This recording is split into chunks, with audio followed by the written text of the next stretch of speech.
Dragi moji, ukoliko volite čokoladne deserte, ove čoko kocke će vas oduševiti.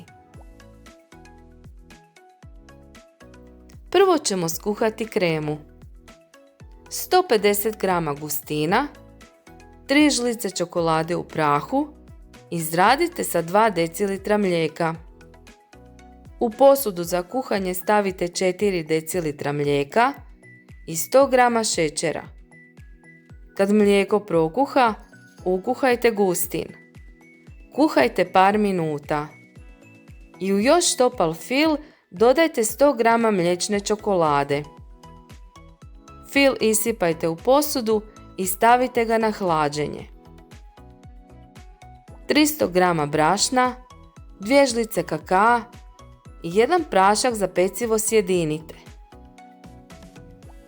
5 jaja, 150 g šećera izradite mikserom. Miksajte sve dok vam se šećer ne otopi. Zatim dodajte 1 dl ulja i 1 dl tople vode. Postepeno ćemo dodavati suhe sastojke. Tako pripremljenu biskvitnu smjesu isipajte u kalup dimenzije 20 x 25 cm.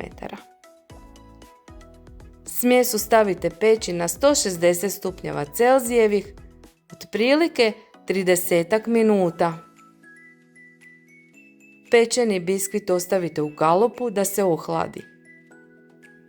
Zatim ga prerežite po pola, tako da dobijete 2 biskvitne kore.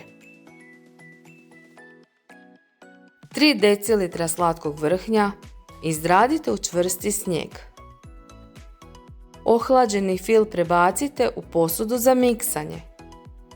Dodajte 2 žlice linolade sa sjeckanim lješnjacima. Malo izradite mikserom. Zatim dodajte polovinu izrađenog slatkog vrhnja. To sve lijepo sjedinite sa mikserom. U ostatak slatkog vrhnja dodajte 5 žlica čokoladnog fila i izradite. Tako smo dobili 2 vrste fila. Kalup u kojem nam se pekao biskvit obložite papirom za pečenje. Na dno stavite biskvit.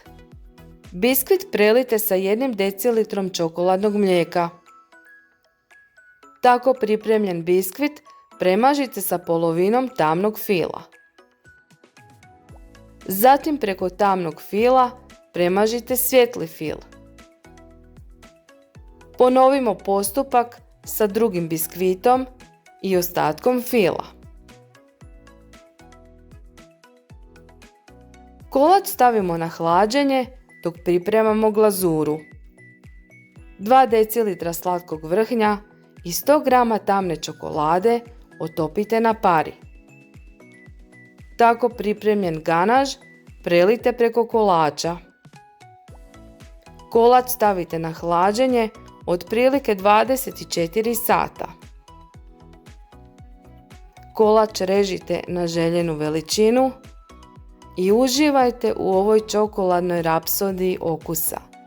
Budite mi zdravi i veseli.